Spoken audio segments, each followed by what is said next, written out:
আমাদের বুক খালি করেছে, এবং ওনারা এখনো ওনাদের এই জামাতকে ট্যাগ দিয়ে জামাতের রাজনীতি বন্ধ করতে হবে এইসব কথা বলে আমাদের এই আন্দোলনটাকে ভিন্ন খাতে নিতে চাচ্ছে দেখেই আমার বিশ্বাস। এই ছাত্রলীগের সভাপতি সাদ্দাম হোসেনের একটি নিউজ এসছে, সেখানে বলা হচ্ছে যে এই ছাত্রদেরকে উস্কে দিয়েছিল স্বয়ং সাদ্দাম, কারণ সে ভিপি হওয়ার জন্য তার একটি টার্গেট ছিল। আমাদের নাগরিক সমাজ ওনারা যে বলেছে যে 24 ঘন্টার মধ্যে যদি কিনা এই 6 জন সমন্বয়ককে ছাড়া না হয়, তাহলে ওনারা আলটিমেটাম দিয়েছে 24 আওয়ার্সের, তাহলে কিন্তু ওনারা বলেছে যে ডিবি কার্যালয়ে ঘেরাও করা হবে বা ডিবি কার্যালয়ের ওখান থেকে নতুন করে কর্মসূচি দেওয়া হবে, এই জিনিসগুলো বলেছে। তাহলে এখন আপনি এটাকে কি বলবেন? এখন তাহলে সরকার এদেরকে কি বলবে? সরকার কি বলবে ওনারা সবাই তাহলে বিএনপি জামাত? সরকার যে বলছে যে বিএনপি জামাত এই সকল কিছু করছে, বিএনপি জামাত সবাইকে উস্কে দিচ্ছে, বিএনপি জামাত এই এই সকল কিছুর জন্য দায়ী, তাহলে এই যে আমি যে কথাটি অলরেডি বলেছি আবারও বলছি, তাহলে ছাত্র সমাজের সাথে এই যে এখানে যারা, এই যে এখানে একজন টিচার এসছে বা ওনারা যারা নামছে, আমরা দেখেছি জাহাঙ্গীরনগরের কিছু টিচার ওনারা রাস্তায় নেমেছে, খালি জাহাঙ্গীরনগর না, বিভিন্ন বিশ্ববিদ্যালয়, আপনি আপনি রাজশাহী ইউনিভার্সিটি দেখেন, ঢাকা ইউনিভার্সিটি দেখেন, বা বিভিন্ন জায়গার টিচাররা এসছে, প্যারেন্টসরা বাবা মারা এসছে, বিভিন্ন শ্রেণী পেশার মানুষ এই ছাত্রছাত্রীদের সাথে যে যুক্ত হয়েছে, তাহলে কি সবাই বিএনপি জামাত? সবাই এখন বিএনপি জামাত হয়ে গেছে? সরকার এরকম আলতু ফালতু কথা বলে, এরকম লুজ টক করে একটি অহিংস আন্দোলনকে অলরেডি প্রভোকেটিভ করে অলরেডি এত রক্ত ঝরিয়েছে, এবং এই কাজটি কিন্তু আমরা এখনো দেখছি, এই কাজটি এখনো চলমান রয়েছে। আপনি যদি খেয়াল করে দেখেন, আমাদের আমাদের হচ্ছে কি তথ্য প্রযুক্তি মন্ত্রী জুনায়েদ পলক, উনি কি বলেছে? প্রবাসীরা উনি প্রবাসীরা যদি রেমিটেন্স না পাঠায় তাহলে প্রবাসীদেরকে দেশে আসতে দিবেন না। Who is he? আমার প্রশ্ন হচ্ছে উনি কে এই কথা বলার? আমার উনি আমার কিভাবে মনে এই হয় কথা আমার মনে বলেন? হয় বিষয়টি মনে হয় একটু একটু এখানে কি বলে ভ্রান্তির একটা ব্যাপার রয়েছে। তিনি মনে হয় পরবর্তীতে একটা ইয়ে দিয়েছেন যে এই ধরনের কথা তিনি বলেননি, এমনটা তিনি বলেছেন। যদিও এই আপনি যেটা বলছেন সেটিও আমরা ফেসবুকে দেখেছি, সোশ্যাল মিডিয়া দেখেছি, খুবই ছড়াছড়ি চলছে। জি, এরপর তিনি একটা স্টেটমেন্ট দিয়েছে, এমন কিছু বলেননি। জি। ওনাকে তো আমরা বিভিন্ন সময় বিভিন্ন কথা বলতে দেখেছি। উনি একবার জি, বলেছে রাইট, নেট আমরা সেটাও বন্ধ করে নি, আবার বলেছে নেট আমরা, যেহেতু আন্দোলনটা যেন অন্য কোনো দিকে মোড় না নেয় সে কারণে আমরা আন্দোলনটাকে একটু থামানোর জন্য, স্থিতিশীল হুম। করার জন্য আমরা নেট কিছুটা কমিয়েছি। এরপর আবার বলেছে দুষ্কৃতিকারীরা ফাইবার অপটিক্যাল কেবল কেটে দিয়েছে। এরকম তো আমরা নানাবিধ কথা তো এবং ওনাদের থেকে শুনেছি। যারা নিহত হয়েছে এই দোষ ফেসবুকের দোষ দিয়েছে, ফেসবুকের কারণে জি, মানুষ নিহত জি, হয়েছে। জি, হ্যাঁ, জি, এগুলো আমরা সবকিছু আমরা দেখেছি। এবং দেখেছি। আপনি যদি আরেকটা জিনিস যদি দেখেন, যে এই যে সরকার কিন্তু, যেহেতু এই সরকার জনগণের ভোটে ক্ষমতায় আসেনি, এই কথাটি আমি কেন বলছি, কারণ আমরা 2014 নির্বাচন দেখেছি, 2018 নির্বাচন দেখেছি, 2024 নির্বাচন দেখেছি। 2018-তে দিনের ভোট রাতে হয়েছে, আমরা এটা সবাই জানি। 2024-এ তো একটি ডামি নির্বাচন হয়েছে, জাস্ট এই 6-7 মাস আগে, সেটিও আমাদের চোখের সামনেই হয়েছে। আর 2018-তে যে দিনের ভোট রাতে হয়েছে, এটা আমার কথা, এটা বিশ্বাস করার দরকার নেই। আমাদের এখনকার বর্তমান যে প্রধান নির্বাচন কমিশনার আছে, উনি কিন্তু এই কথাটি বলেছিলেন। উনি বলেছিলেন আশা করি এবার দিনের ভোট দিনেই হবে। তার মানে কি দিনের ভোট রাতে হবে না, তাই না? পরোক্ষভাবে কিন্তু উনি কথাটি বলেছে। এবং আমরা দেখেছি সবসময় কিন্তু সরকার আমাদের আইন শৃঙ্খলা রক্ষাকারী বাহিনীর উপর ভর করে ওনারা এখানে সব জায়গায় টিকে গেছেন। ওনারা এতদিন 15টি বছর টিকে গেছে। 15টি বছর টিকে যাওয়াতে কি হয়েছে? এই আইন শৃঙ্খলা বাহিনী এখন যা ইচ্ছা ওনারা তাই করছে, যেমন করে ইচ্ছা ওনারা তেমন করে করছে।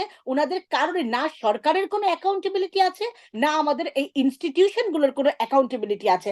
এবং আরেকটা জিনিস আপনি যদি দেখেন, আমাদের নৌ পরিবহন মন্ত্রী উনি খালেদ মাহমুদ, উনাকে দেখলাম একটি একটি প্রোগ্রামে, উনার একটি ভিডিও ক্লিপিং আমি দেখলাম, যেখানে উনি বলছে যে পুলিশকে তো গুলি করার রাইট দেওয়া হয়নি, পুলিশকে গুলি করার পাওয়ার দেওয়া হয়নি, তাহলে আবু সাইদ পুলিশের গুলিতে কিভাবে করে মারা গেল, কিভাবে করে মারা যাবে? মানে উনি খুব বিস্ময় প্রকাশ করছেন।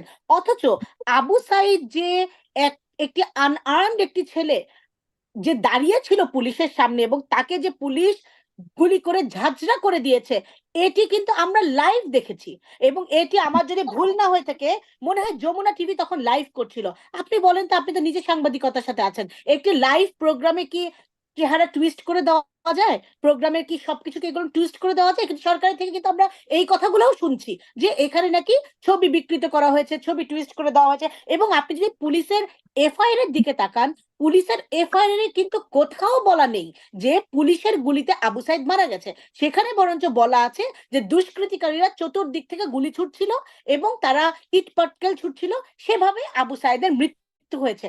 দেখেন তাহলে যে আমাদের ছাত্ররা এখানে যে সামিয়া আছে, একটু আগে নাজমুল ছিল, এরা যে দাবিগুলো করছে, এই যে 9টা দাবি তাদের, এর মধ্যে একটা দাবি তো আছে যে এই সকল হত্যার বিচার হতে হবে। হত্যার বিচারটা কিভাবে হবে? হত্যার বিচারটা আপনি কার থেকে চাচ্ছেন? হত্যার বিচারটা কে করবে? আগে তো আপনাকে পুলিশকে তো একটা এফআইআর করতে হবে, সেই এফআইআর তো আমরা দেখছি যে এটা তো শুরুতেই তো গলদ। এবং আপনি যদি দেখেন আমাদের যুগান্তরের বরাত দিয়ে কুমিল্লা নিউজ.কম, এখানে একটি নিউজ আমি দেখেছি, 19 জুলাই আহাদ নামে ছোট 4 বছরের একটি শিশু মারা গেছে এবং বাচ্চাটি 11 তলা ভবনের 8 তলায় দাঁড়িয়ে ছিল, তার বাবা মায়ের মাঝখানে বারান্দায় দাঁড়িয়ে দাঁড়িয়ে নিচে কি হচ্ছিল দেখছিল।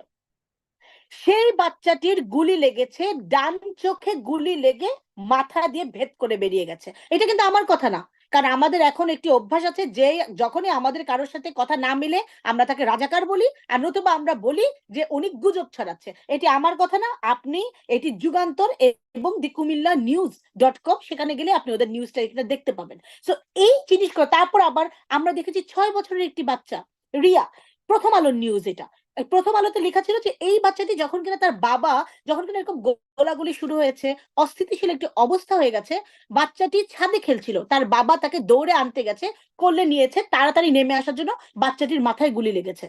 এগুলো কিভাবে করে হলো? এগুলো কেন হলো?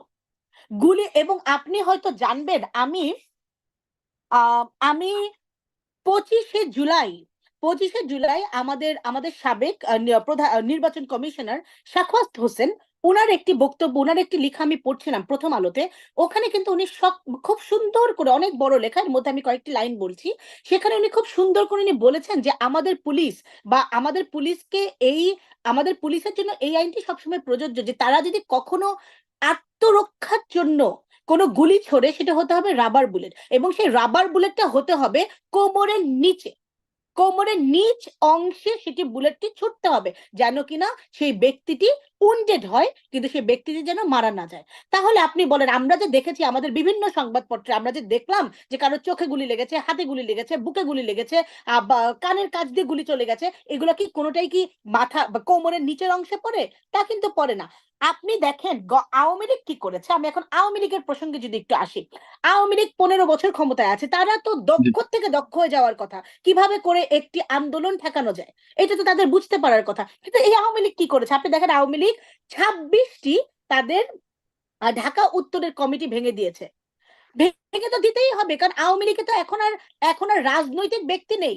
আমরা দেখেছি গত কয়েকটি নির্বাচনে নায়িকা, গায়িকা, খেলোয়াড়, কোনো কিছু বাদ নেই, ওনারা সবাইকে ধরে ধরে নমিনেশন দিচ্ছে।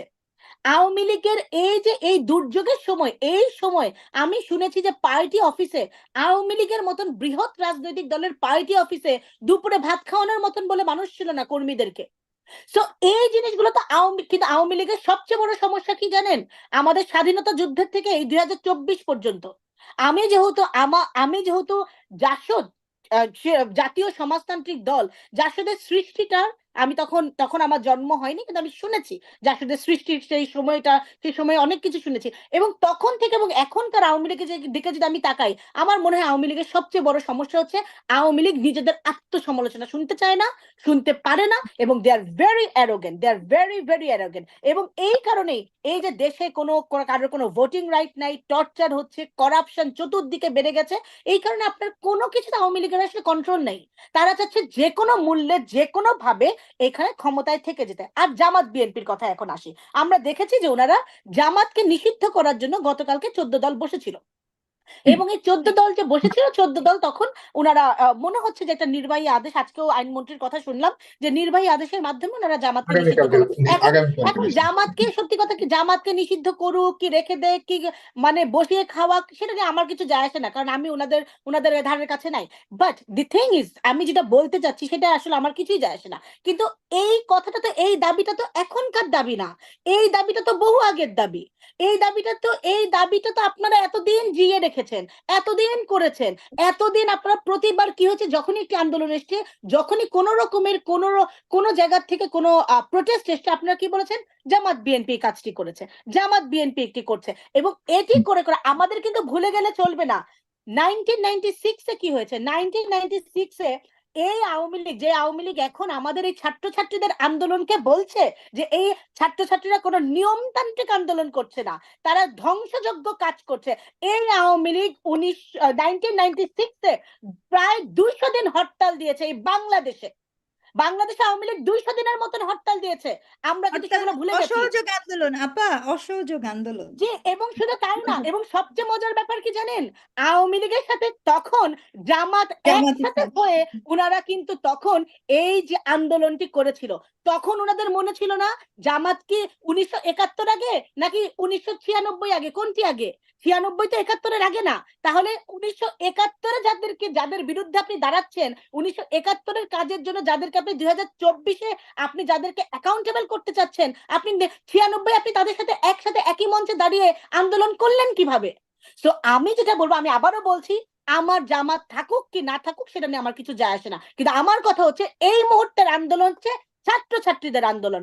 আর আমাদের সরকার যেটি করেছে, ওনারা ইনস্টিগেট করে এই ছেলেপেলেদের রক্ত ঝরিয়েছে, আমাদের বুক খালি করেছে, এবং ওনারা এখনো ওনাদের এই জামাতকে ট্যাগ দিয়ে জামাতের রাজনীতি বন্ধ করতে হবে এইসব কথা বলে আমাদের এই আন্দোলনটাকে ভিন্ন খাতে নিতে চাচ্ছে দেখেই আমার বিশ্বাস। শুধু তাই না, আপনি যদি বিএনপির দিকেও যদি তাকান, এই যে 6টা ছেলে মেয়ে কে দিয়ে যে ডিবি অফিসে নাটক করিয়ে একটি যে বিবৃতি দেওয়া হয়েছে, এখন কি হবে জানেন? আমাদের এই যে সামিয়ার মতন, নাজমুলের মতন বা অন্য যে ছেলেমেয়েরা যারা আছে, যারা রাস্তায় নামবে, তখন এই সরকার, এই ডিবি, এই পুলিশই বলবে আন্দোলনকারীরা তো আন্দোলন প্রত্যাহার করে নিয়েছে, সুতরাং রাস্তায় যারা আছে সবাই হচ্ছে জামাত শিবির, সবাই হচ্ছে জামাত বিএনপি। এই ছেলে মেয়েগুলাকে ক্র্যাকডাউন করার জন্য উনারা এই নষ্ট পথ, আমাদের সবসময় উনারা এই রাজনীতিটাই করেছেন, উনারা বিরোধী মত দমন করতে চেয়েছে, সবসময় উনারা হামলা মোকদ্দমা এইগুলা করে বিরোধীদেরকে থামাতে চেয়েছে। এখনো ওনাদের এটাই হচ্ছে গিয়ে ওনাদের টেকনিক। এবং আরেকটি কথা আমি এখানে বলবো, সরি, সেটি হচ্ছে কি, আপনি যদি শেষ করতে দেখেন হবে। আমাদের ইন্টারন্যাশনালি আমরা কিন্তু অলরেডি প্রচন্ড চ্যালেঞ্জের মধ্যে এবং প্রচন্ড একটি কোয়েশ্চেনেবল জায়গায় কিন্তু আমরা দাঁড়িয়ে গেছি, আমরা খুবই অপমানিত বোধ করছি। এখানে যদিও যে রিজওয়ানা আপা উনি আছেন, জি। আমি নিজেও, আমার মাও একজন শিক্ষক, এবং আমার মা একজন ফার্স্ট ক্লাস গেজেটেড অফিসার, উনি একটি উনি হুম। উনি প্রফেসর হয়ে উনি রিটায়ারমেন্টে গেছেন। তো আমার কিন্তু শিক্ষকদের প্রতি আলাদা রকমের একটি শ্রদ্ধা সম্মান সবসময় আছে এবং সবসময় থাকবেও। আমি যখন দেখি যে শিক্ষকদের গায়েও হাত তোলা হয়, আমি কিন্তু আলাদা রকমের আমি ব্যথিত হই। আপনি জানবেন যে ইন্টারন্যাশনালি প্রায় 150 জন professor, Oxford, Cambridge, John Hopkins, New York University, সওয়াস, হার্ভার্ড, শিকাগো ইউনিভার্সিটি, তারপর হচ্ছে এরকম বিভিন্ন ইউনিভার্সিটি থেকে প্রায় 150 জন প্রফেসর, ওনারা কিন্তু ইউনাইটেড নেশনের মানবাধিকার যে কমিশনার আছে ফলকার টার্ক, ওনার কাছে ওনারা একটি লেটার লিখেছে। ওনারা বলেছে যে বাংলাদেশে আমরা শিক্ষক হয়ে আমরা মনে করি বাংলাদেশে শিক্ষা প্রতিষ্ঠানে এবং শিক্ষার্থীদের উপরে যেই অত্যাচারটি চলছে, যেরকম অন্যায়ভাবে এই তাদের যৌক্তিক দাবিকে রিপ্রেস করা হচ্ছে, এটি হুম। নিয়ে আমরা খুবই ওয়ারিড, এবং এখানে কোনো ওয়ারেন্ট ছাড়া অ্যারেস্ট জি। করা হচ্ছে, you must look into it, এটা বলেছে। এবং আরেকটি জিনিস আপনি জানেন, আজকে আজকে আপনিও এই নিউজটি হয়তো শেয়ার করেছেন, যে ইউরোপিয়ান ইউনিয়ন কিন্তু বলেছে যে প্রত্যেকটি হত্যাকাণ্ডের ওনারা পুঙ্খানুপুঙ্খ ওনারা কিন্তু তদন্ত দাবি করে। আমি একটি কথা বলে এখানে শেষ করব, শেষ সেটি করবেন। হচ্ছে গিয়ে সেটি হচ্ছে গিয়ে এখানে শুধু জামাত বিএনপি না, এই ছাত্র আন্দোলনটি একটি, আমাদেরকে এটা মনে রাখতে হবে, একটি আন্দোলন শুরু হয় একটি একটি দফা নিয়ে, একটি কারণ নিয়েই শুরু হয়, সময়ের সাথে সাথে এখানে অনেক কিছু যুক্ত হয়, এটাই স্বাভাবিক। এটাই হচ্ছে কি জি। মানুষের নেচার, এটাই হচ্ছে রাষ্ট্রের নেচার, এটা আমাদেরকে বুঝতে হবে। তো এখন এই আন্দোলন, এই ছাত্রছাত্রীদের আন্দোলনগুলোর সাথে অনেক কিছু যুক্ত হচ্ছে, কিন্তু কেউ যেন বেনিফিট না নিতে পারে সেটা আমাদেরকে মনে রাখতে হবে, খেয়াল রাখতে হবে। আপনি যদি কালবেলার একটি নিউজ দেখেন, সেখানে কিন্তু আমরা দেখেছি এই ছাত্রলীগের সভাপতি সাদ্দাম হোসেনের একটি নিউজ এসছে, সেখানে বলা হচ্ছে যে এই ছাত্রদেরকে উস্কে দিয়েছিল স্বয়ং সাদ্দাম, কারণ সে ভিপি হওয়ার জন্য তার একটি টার্গেট ছিল। তার মানে আপনি দেখেন, খালি বিএনপি জামাত কিন্তু না, এখানে কিন্তু আওয়ামী লীগেরও ভিতরের মানুষরাও আছে, যারা কিনা এই ছাত্রদের আন্দোলনটাকে ইউজ করে নিজেরা বেনিফিটেড হতে যাচ্ছে। আর বিএনপি বলেন বা বিরোধী রাজনৈতিক দলগুলা বলেন, উনারা তো বেনিফিটেড হতে চাবেই, কারণ যেহেতু কিনা ওনারা বিরোধী রাজনীতি করে, উনারা চিন্তাই করবে এভাবে যদি সরকারকে আপনাকে পতন ধন্যবাদ। করা যায়।